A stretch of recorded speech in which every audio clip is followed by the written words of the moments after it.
Pegaram o Memorex aí? Todo mundo com ele? Então, esse resumão que a gente fez aí, ele é muito interessante para essa semana, ok? Para você conseguir fazer essa viagem panorâmica, não é isso? Pela história do pensamento no mundo ocidental, ok? Onde você vai conseguir transitar sobre praticamente todas as áreas da filosofia, a epistemologia, a ética, a teoria do conhecimento, a política, quer dizer, então esse Memorex aí, ele vale muito a pena, inclusive para a prova de redação, né? Vocês acabaram de ter essa aula genial aí com o Stephanie Flávio, ok? Meninos, vamos lá, vamos colocar aqui algumas dicas. Olha, na verdade, eu fiquei sabendo que não precisa disso aqui não, porque vai disponibilizar, né, Sal? Isso aqui são esses slides que eu vou mostrar agora, mas estará disponível para vocês, tá bom? Então, se você não conseguir aqui, não se preocupe com isso, ok? Vocês terão isso aí depois à disposição de vocês. Vamos lá? Vamos dar algumas dicas aqui. É o seguinte, filosofia da ciência, essa é a minha dica, ok? Vocês lembram no empirismo moderno como que o filósofo Hume, o mais radical daqueles empiristas, ele era cético, não é isso? Ele se opôs radicalmente ao racionalismo e ao inatismo preconizados por Descartes. Descartes, através do chamado método matemático, não é isso?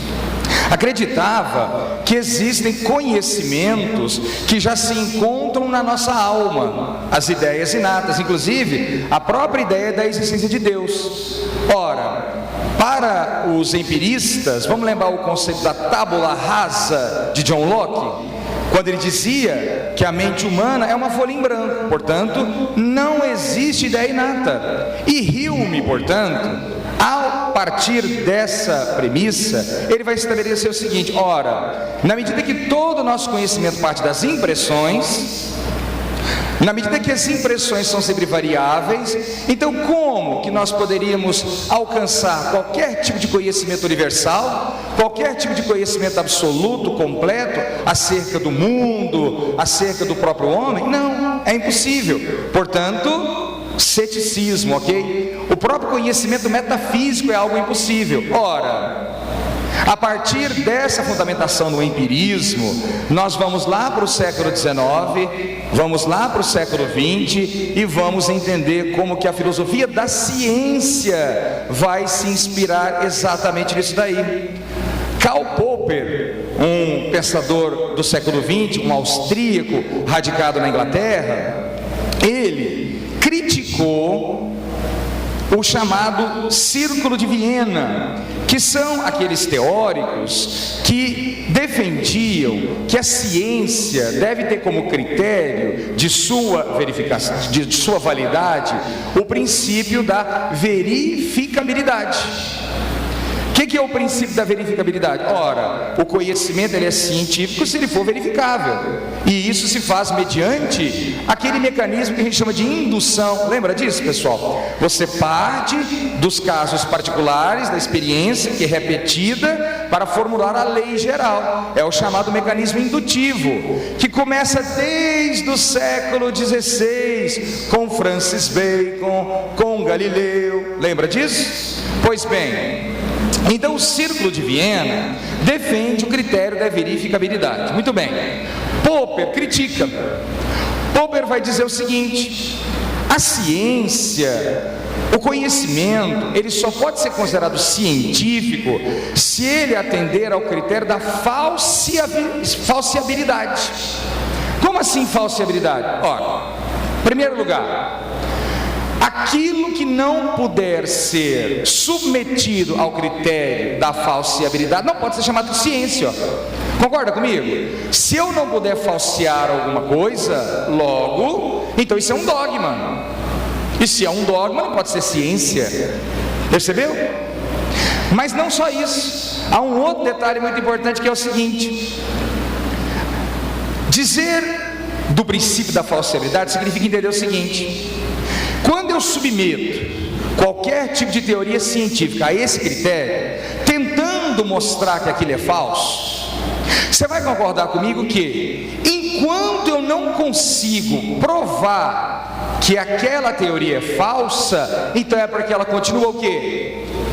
Verdadeira. Você entendeu como que isso aí se liga um pouco naquilo que Hume falava? Por quê? Porque a ciência, portanto, é um campo aberto de probabilidades. Ela não é algo universal, ela não é absoluta. O conhecimento, ele será chamado de científico até o ponto em que eu não for capaz de falseá-lo. A partir do momento que eu for capaz de falseá-lo, pronto, ele já foi superado. Percebeu? Esse é o critério da falsibilidade. Olha lá, ó. Como o Popper dizia, ó, não importa quantos cisnes brancos tenham sido observados, basta o surgimento de um único cisne branco para derrubar a afirmação de que eles não existiriam. Certo? Ora, Thomas Kuhn, também filosofia da ciência, ele, qual é a palavra-chave? Então vamos lá, do Popper a palavra-chave foi falsibilidade, ok? E o Kuhn, o paradigma, pessoal, tá? O paradigma, sabe essa palavra, paradigma? Você já usou ela algumas vezes? Pois bem, a origem dessa palavra está aqui, ó, Thomas Kuhn, a ciência como paradigma. E o que é o paradigma? Dizia Kuhn, é o modelo consensual adotado pela comunidade científica de uma época. Ora, paradigmas são esses modelos. O interessante aqui do Kuhn é que ele procura mostrar o seguinte. Lembra, pessoal, quer ver? Vamos fazer uma associação aqui comigo. Muitos aqui vão se recordar que nós trabalhamos em sala aquele conceito do Zeitgeist do Hegel. Lembra? O que é o Zeitgeist mesmo, pessoal? Aquela palavra alemã, né? O espírito da época, o espírito do tempo, o clima cultural de uma certa época, não é isso? Ora, quando Kuhn, no campo da filosofia da ciência, se refere aos paradigmas, ele está aproximando-se dessa ideia de que cada época, o corpo de ciência, ele entra naquilo que vai ser chamado de ciência normal, que é justamente essa certa estabilidade de opiniões a respeito de pontos fundamentais. Portanto, há um paradigma que está instalado, que está implantado. Entende?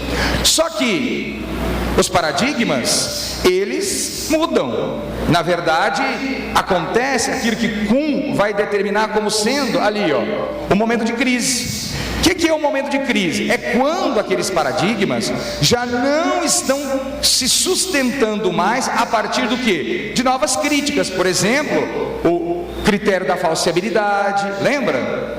Então, nesse momento de crise, naturalmente que esse paradigma vai tentar se sustentar. Os cientistas vão tentar mobilizar esforços para solucionar as anomalias, mas, no entanto, quando isso não é possível, aí entra o terceiro momento que Kuhn chama de revolução científica, que é quando esse paradigma é derrubado e aí, claro, ele será substituído por outros paradigmas, certo? Então, Thomas Kuhn e o conceito do paradigma na filosofia da ciência.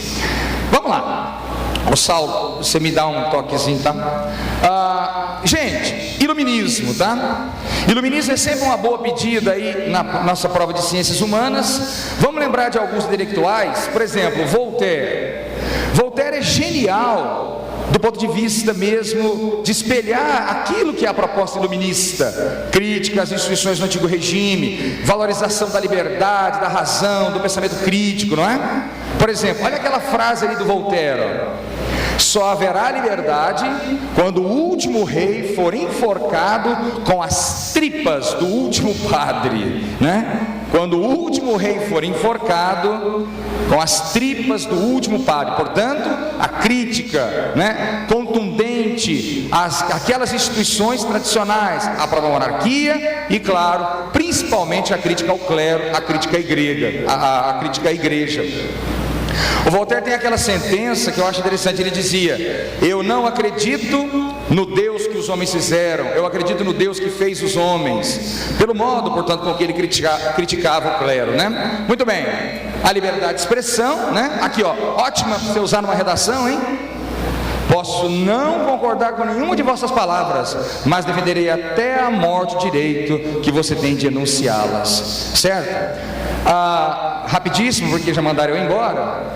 O Montesquieu, né? Lembrando, só o poder limita o poder. O sistema de tripartição de poderes, os poderes independentes, harmônicos, o sistema de freios e contrapesos, onde eles têm mecanismos onde se fiscalizam mutuamente, como garantia do mecanismo democrático, a possibilidade de, mediante as leis, né, garantir a liberdade dos cidadãos, ok? E por fim, claro, Rousseau. Não é? Rousseau é uma boa pedida no Enem, viu, pessoal? Desses filósofos do contrato social, ele é o que menos caiu até hoje. E Rousseau é o pai da democracia moderna, na medida em que ele fala em vontade geral, lembra? No sentido de que a lei tem que ser a manifestação do povo. Rousseau dizia: lei que não é feita pelo povo em pessoa é nula. De modo que é o sufrágio universal. Quando Rousseau dizia: os governantes são meros administradores da máquina pública. Inclusive, aquele princípio, quando Rousseau dizia, né, para que os governantes não se sintam à vontade nos seus cargos, trocá-los com uma certa frequência. Certo? É a democracia direta. E já estão me mandando embora. Eu só queria, muito rápido aqui, falar um negócio rapidinho. Vamos lá. Vocês vão agora para o intervalo, não é isso? Eu queria fazer um negócio aqui rapidinho. Eu queria lembrar uma última frase de um filósofo. Vocês conhecem o filósofo Hippofantes Cínamo? Conhece Hippofantes Cínamo? Essa é uma frase que você pode usar na redação e que vai cair no Enem. A frase que diz assim: caneta azul, azul caneta, caneta azul está marcada com minhas letras. Boa sorte, tchau.